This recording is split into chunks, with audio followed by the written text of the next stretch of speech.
Hello and welcome to the DSR Daily. I'm David Rothkopf. I'm joined by Riley Fessler and Minna Stein. We're here to talk about what's going on today. And I looked at the news this morning, and I got to tell you, I want to take a shower after I read it. Kick us off here. House Democrats released emails from Jeffrey Epstein suggesting that President Trump had more knowledge of his abuse than previously acknowledged, directly contradicting Trump's denials of any involvement or awareness of sex trafficking operations. The messages, selected from documents received by the House Oversight Committee, included Epstein stating that an unnamed victim, quote, spent hours at my house with him, and in a later email, flatly asserting that Trump, quote, knew about the girls. The release of these emails, which came years after the men reportedly had a falling out, raises new questions about their relationship and is likely to inflame the debate over the administration's handling of the Epstein files. Trump has condemned the continued questions about his handling of the case as a, quote, hoax and insists he never engaged in any wrongdoing. Yeah, well, what do criminals say? What do pedophiles say? What do sex criminals say?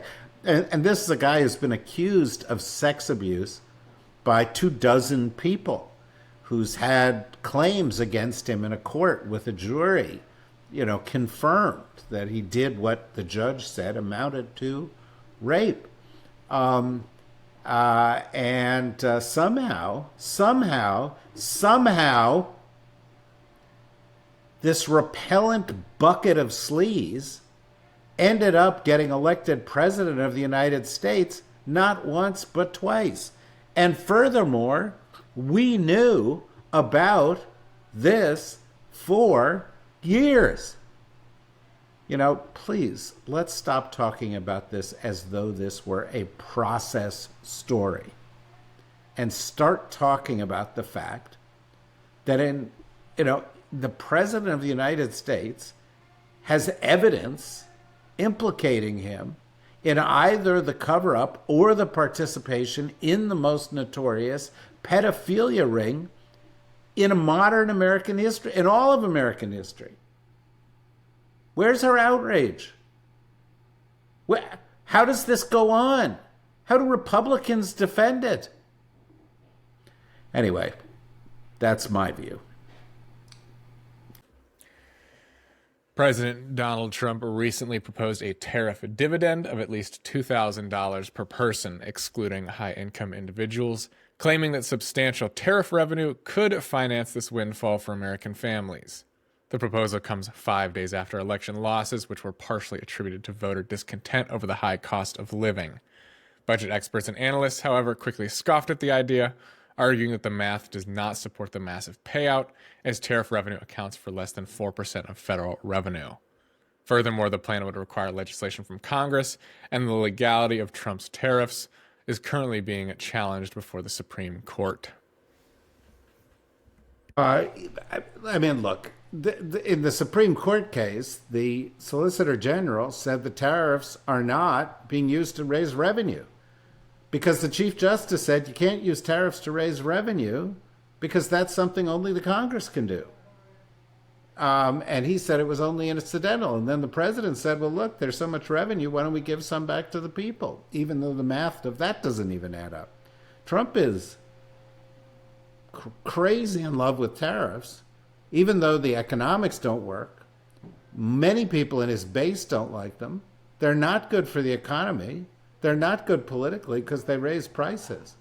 He's just trying to find an excuse so he can hang on to them. He did a social media post yesterday, I think, in which he said, we could never give back the $3 trillion we've raised in tariffs. It'll just destroy the international economy. He said it's impossible to do. He's taken money illegally. How he's using it, God only knows. And he's trying to defend it with arguments that don't make any sense. Crazy. The Supreme Court is handling an emergency appeal over SNAP benefits that support over 40 million Americans, which may become moot if the government shutdown ends soon. Justice Ketanji Brown Jackson had previously issued an administrative stay blocking a lower court's order to restore full food benefits. The court has now extended that stay through Thursday, with Jackson dissenting from the decision.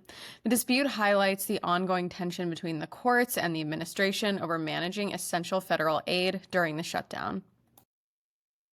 Yeah, I mean, this whole thing is pretty disgusting, right? Isn't the President of the United States supposed to be working to make life better for the people of the United States?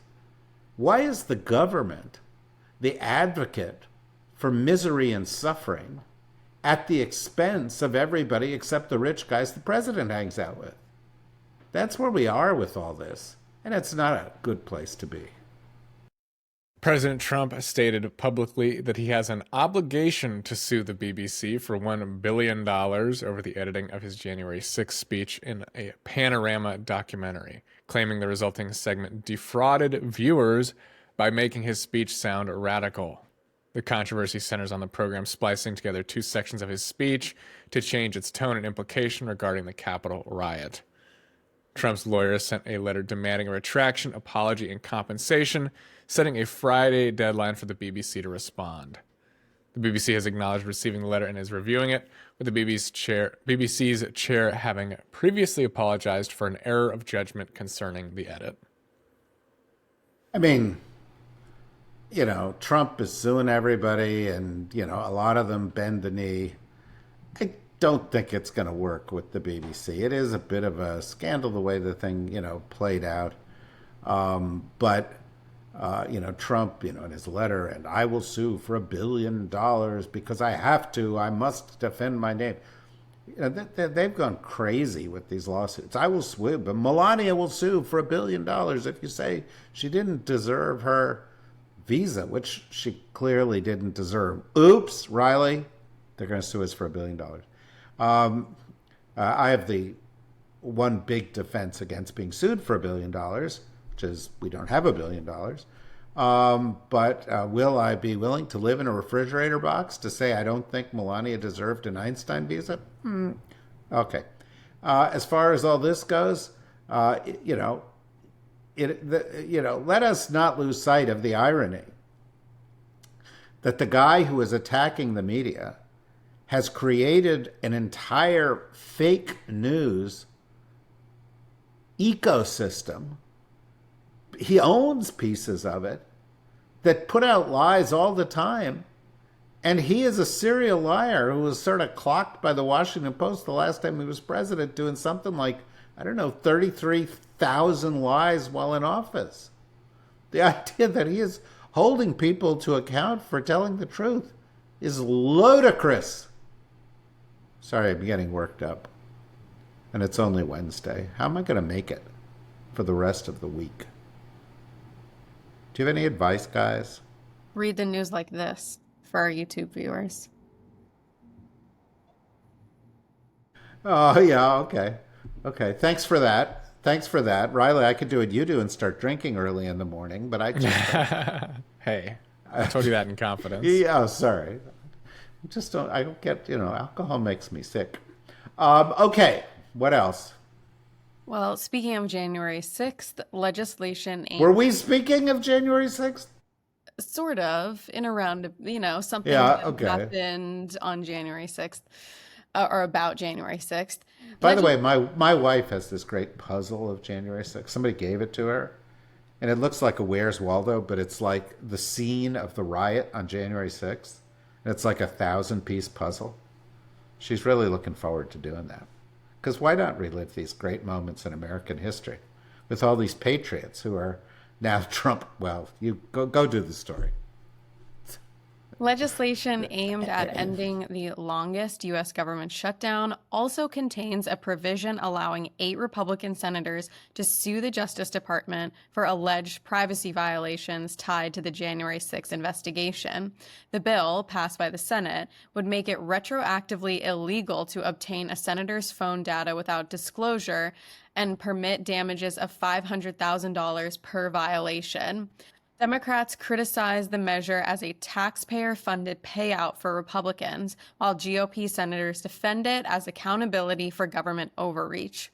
The phone records were part of special counsel Jack Smith's investigation into Donald Trump's efforts to overturn the 2020 election, which was dropped after Trump's 2024 victory.